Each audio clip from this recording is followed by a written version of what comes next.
There are certain stories that we all remember from our childhood, and if you're anything like me, I'm willing to bet that at least half of those are animated. Lion King, Scooby-Doo, Lilo and Stitch, 101 Dalmatians, and that's not even mentioning the dozens of princess movies that some of us were definitely a little too afraid to admit that we liked watching. It's me. I'm some of us. I like to believe that all these stories are a part of us in some way and help shape us into the people we are today, which is why it pains me to tell you that all the titles that I've mentioned so far have or are set to have a live action remake. It's tragic, I know.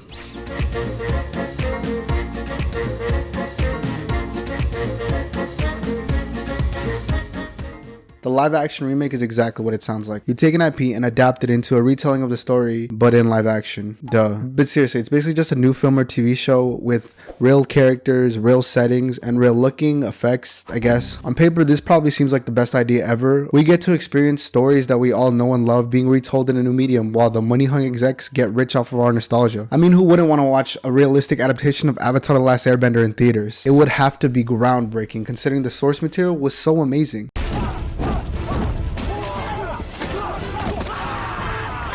Oh god. You see, believe it or not, Hollywood has come to make it seem like all these live action remakes are basically impossible to pull off. They've had countless attempts, with most of them ending up being extremely underwhelming but still semi-lucrative. And because money's coming in, more and more of these mid-tier projects are being announced and dropped. We, the consumers, fall for it every time, feeding into this cycle of excitement, expectation, and then ultimately disappointment. All these classic, beautiful stories that we grew up with are now being reduced to, well, this. My name is Ong. And I'm the Avatar.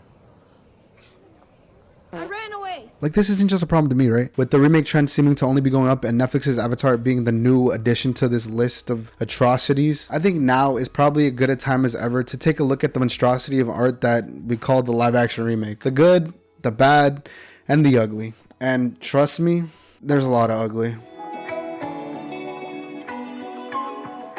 When it comes to talking about live action remakes, there really is no other place to start but with the king of animation, that is Disney. This conversation is definitely hard to have because, well, Disney fans are crazy. But nevertheless, how can I put this? Well, Disney sucks. Now calm down, Charlie Brown. I'm not talking about old Disney. I'm talking about current Disney, 2020s Disney, the live action Disney, the only care about money Disney. Yeah, that Disney. Oh, and Disney dolls too. I just think they're kind of weird. Disney started their live action run in 1994 with their rendition of The Jungle Book, but their momentum really didn't pick up until 2010's Alice in Wonderland. This movie made over $1 billion, and with that success came 2014's Maleficent, and that movie made about $750 million in the box office, and this Disney saw as a success. And with that started the Disney live action era. Every year since then, they've released at least one live action movie, and oh boy are they something. Just so you know, I'm not a video essayist, so don't expect facts back to back to back. I just feel like you need some general insight, so I put my detective glasses on and basically did the bare minimum.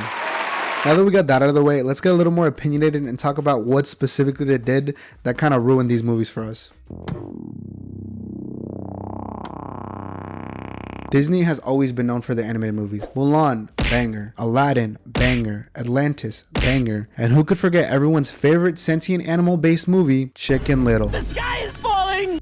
These movies do have a lot in common, but I want to focus on something that doesn't really specifically have a name. It's something that you guys might understand as Disney's movie magic, but that sounds stupid, so I'm just going to call it the sauce. The sauce is something that really isn't exclusive to animation, but there's definitely a distinction between mediums. When you put a remake side by side with its original, there's something missing. That's something, well, it's a bunch of things, but it's mostly the sauce. Take a look at some of these examples so we could clarify a bit better. Here, we see sauce at work in full effect, and here, well, it's significantly lacking. Here, we see an overabundance of sauce. There's so much sauce, I have no idea what to do with it. And here, well, I honestly don't even know what to call this. The problem with these remakes is that the original stories used animation to create a world that the audience could fully dive into. And that, while not impossible, is very difficult to replicate in real life. Let's take a look at Lion King, for example.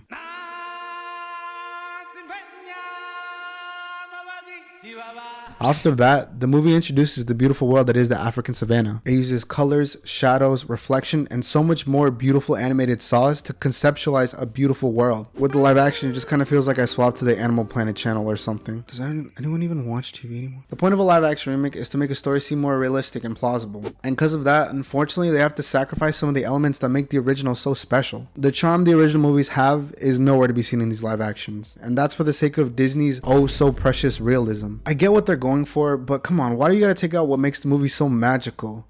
Like, why the sauce, man? This next subject is a little harder to explain, but just bear with me for a little bit, okay? A captivating story needs so many things to work. It needs good setting, good pacing, good conflict, and just overall good narrative. But the element that I personally think is one of the most important, if not the most important, is its characters. Besides the plot, of course. Protagonists, antagonists, foils, supporting characters, love interests, comic relief characters. Love them, hate them, forget about them. They're all there for a purpose. To allow us, the audience, to fully immerse ourselves into the world that this story is trying to create. With live action, and I don't just mean remakes, it's way more difficult to convey character because the responsibility mostly falls on the actor, actress, and their lines. The best actor could embody a character, make it a branch of the personality, but that's not exactly the easiest thing to do. The difficulty only increases if the actor, actress is already famous and already known for another popular role. Take Oppenheimer, for example. Cillian Murphy did an amazing job portraying this gritty, dark, and troubled scientist, but when the camera turned to Josh Peck, all I could think about was the time where he rizzed up a girl by complimenting her shoes and walking away. Very realistic, by the way. Or with Great Gatsby. Leo also did an amazing job portraying Gatsby, this rich, billionaire party man with a secret lover boy side to him. But why the hell is Spider-Man here? Now, don't get me wrong, this isn't me trying to knock on their acting ability or anything, because they both did an amazing job. Nevertheless, I still saw Drake and Josh, and I still saw Spider-Man. With animated movies, this really isn't that much of a problem. Why? Well, because they're animated, duh. That is, until you make it a live action. Belle is honestly a great example of this. When you see this Belle, all you could think about is Beauty and the Beast, an amazing princess story about not judging a book by its cover. But when you see this Belle, I guarantee that at least half of you also think of Hermione. If you take an animated IP and make it live action, people are going to subconsciously take the character and link it to their actor or actress. I love these stories, but that doesn't mean I want to see the Fresh Prince doing the two-step on the big screen as Genie, or even once again Hermione getting rizzed up by a man beast. The cherry on top for me is with this new Snow White movie that's coming out and the actress Rachel Zegler. What's funny is that it's not going to be a role she played that's going to take me out of the movie. It's just going to be her. I'm going to be sitting there, popcorn on one hand, soda on the other, just waiting to experience Snow White doing her girl boss things. I support it. And out of nowhere, I'm going to remember that she literally shat on the story and said she was scared of the original movie. I was scared of the original cartoon. I think I watched it once and then I never picked it up again. Is this an unfortunate inevitability? Yeah. Will this upset a lot of Snow White fans? Probably. Why am I, a 22-year-old man, watching Snow White in theaters? Don't worry about it. The worst part really is now Snow White, Genie, and Belle aren't just these amazing characters from these amazing worlds. They're also Rachel, Emma, and Will, and nothing can really change that. None of this would be if they just left the source material alone, man. And yeah, I could already hear what you're thinking. Jonathan, this could happen with voice acting too. My response to that is yes, but that's only because Hollywood insists on hiring big name actors instead of professional voice actors. Plus, that's only really happening more of recently, and we're talking about the classics here. So to be honest, I don't really care. So yeah, Disney's generally ruining our childhood, but at least we could say a lot of these are still kind of still bearable. Plus, I will admit that I do actually like some of these Disney remakes. But this next subject definitely has way more unbearable content than not. Let's continue down this rabbit hole of bad and move on to the next contender of these shitty remakes, anime.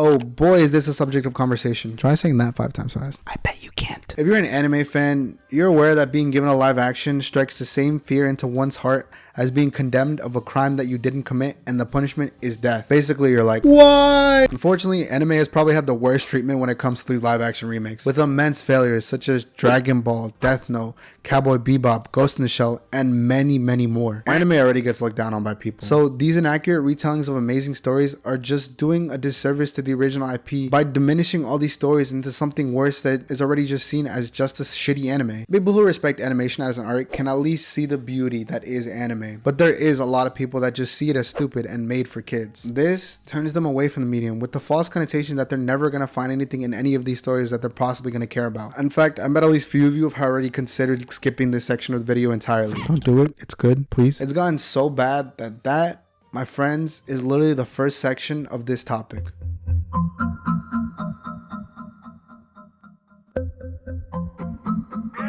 When it comes to respecting animation as an art, Japan definitely has us beat. This is because animation is used as a tool, a medium, as opposed to just a genre for kids like we see it in Hollywood. Take Death Note for example. Anyone who's seen this show knows that it's something that anybody could watch and isn't solely or primarily for kids. The show itself explores human nature and shows how an immense amount of power can corrupt somebody, as well as toys with the idea of what justice really is. Now, I don't know about you, but that's not really something that I expect my 8-year-old cousin to be watching. The live action, although attempting to follow these core themes, falls flat and pales in comparison, leaving us with, well, this.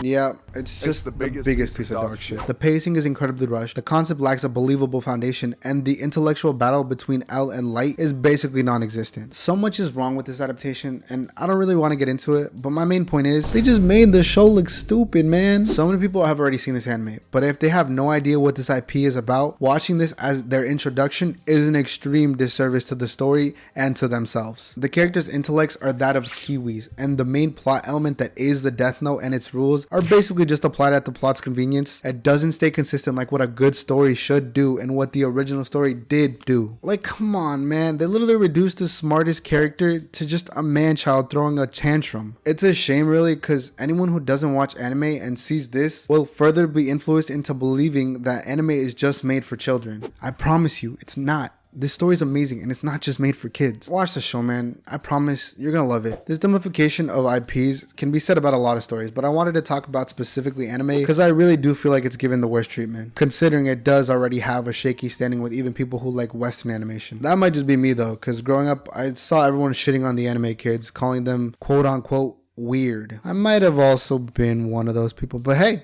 look at me now. I'm a hypocrite.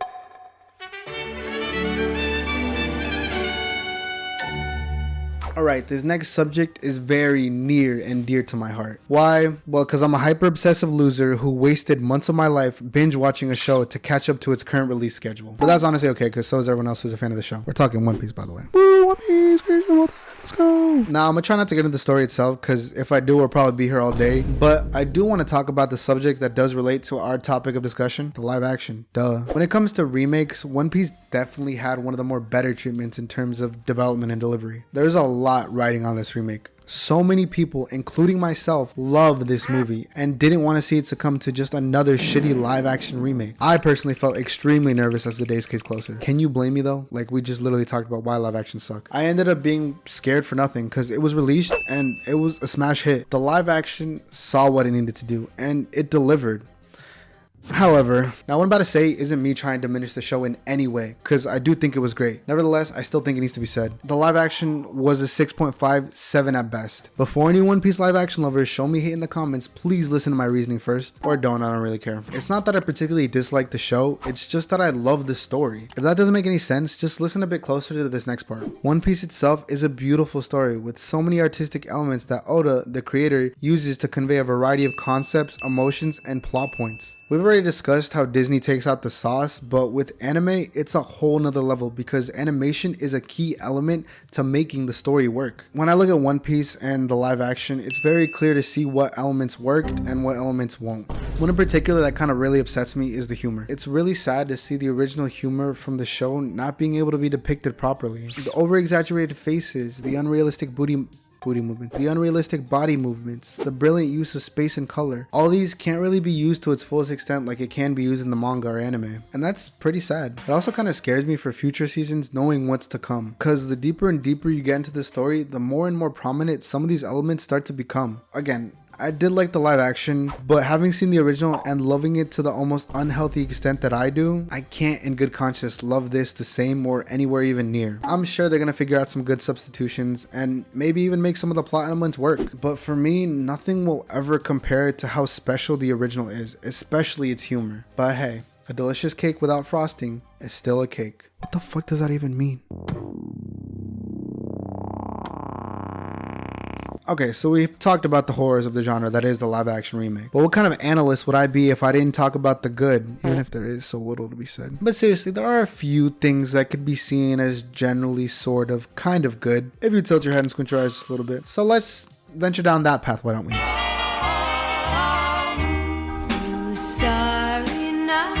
This is actually one of the few Disney remakes that I didn't actually despise while doing research for this video. By research, I just mean watching these videos with no pen. The colors, the soundtrack, the cinematography are all vibrant and captivating. Not to mention Emma Stone and Emma Thompson's remarkable performance as horrible people we just love to watch. This movie started off kind of slow, but definitely picked up the pace when it finally introduced the star that is Cruella. Every scene she's in, she basically steals the show and cranks everything up to 10, making this movie just an all-around fun experience. What I particularly like about this movie is the time and setting. It takes place before the original story of 101 Dalmatians, almost taking the part of a prequel. It introduces a lot of important characters, but doesn't make them prominent for this story in the slightest. This is how I think a remake should be done. Take a beloved story and do something with its characters or its setting instead of just retelling the story word for word in just a shittier way. This allowed me to separate the two narratives and view the movie with less critical eyes, and because of that, I was able to see this movie for what it was, just a fun story. It definitely deserves its flowers, but there are a few people that did have criticisms for this movie, but regardless of all the criticism, it was still a fun watch, and I strongly recommend it to anyone who hasn't seen it yet.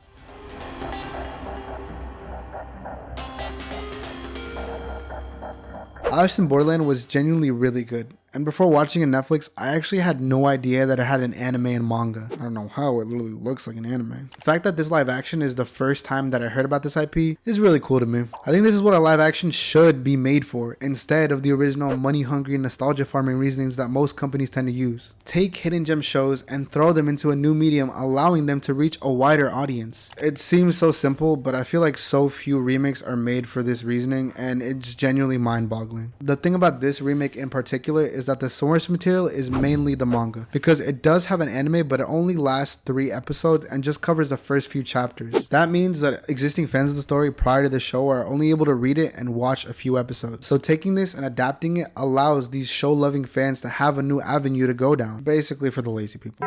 So all around, I think that this live action is just doing a great service to fans and newcomers alike by spreading the story to a wider audience and giving original fans a way to actually have a show to watch. They keep it as close to the source material as possible, making it kinda cringy, but still keeping a lot of elements that make it just a fun experience. If you haven't seen it yet, I definitely recommend it. It's on Netflix, and I just think it's criminally underrated, especially for what it is. Hello again, friend of a friend. I knew you were. Scott Pilgrim vs. the World is a lucid dream of a movie. The music, the graphics, the transition, the comedies, it's all so dumb and makes the movie just so enjoyable to watch. This movie knows it's a movie and doesn't take itself too seriously, giving it a goofy, creative, unrealistic element that most animations tend to have. It does it and makes moments that could be seen as cringy just hilarious. And I haven't even mentioned the A-list cast that this remake has. Chris Evans, Michael Cera, Aubrey Plaza, Anna Kendrick, and so many more. This movie takes you out of reality for a second and places you into the mind of this delusional man that is Scott Pilgrim, and I don't mind that for a second. Live action should really take note. Instead of opting to go for those hyper realistic elements and taking itself so seriously, it goes for a more goofy and accurate approach to the source material, making the viewer more comfortable and present, allowing the fans to not have to nitpick anything and just enjoy the movie for what it is, a stupid silly story about a stupid silly man. My first viewing experience was when I was younger, and I remember it having so many like game-like elements that I thought it was actually based off of a video game. Come to find out that it wasn't. It's based off a comic, one that wasn't even complete by the time they finished making this movie. To me, that's so much more impressive because they had no idea how to end it, but yet it still was good. Once again, I strongly recommend watching this movie.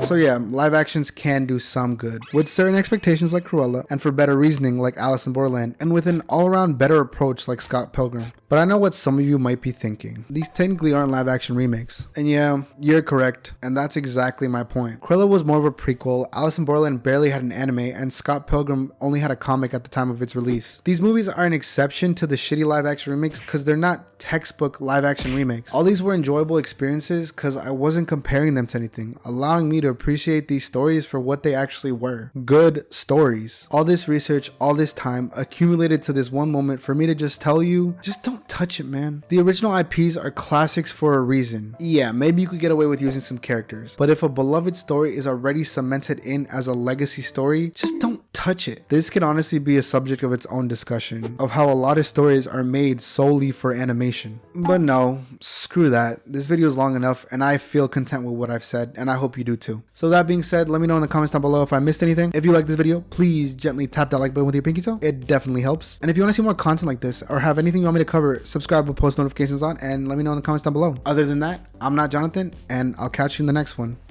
Adeuce.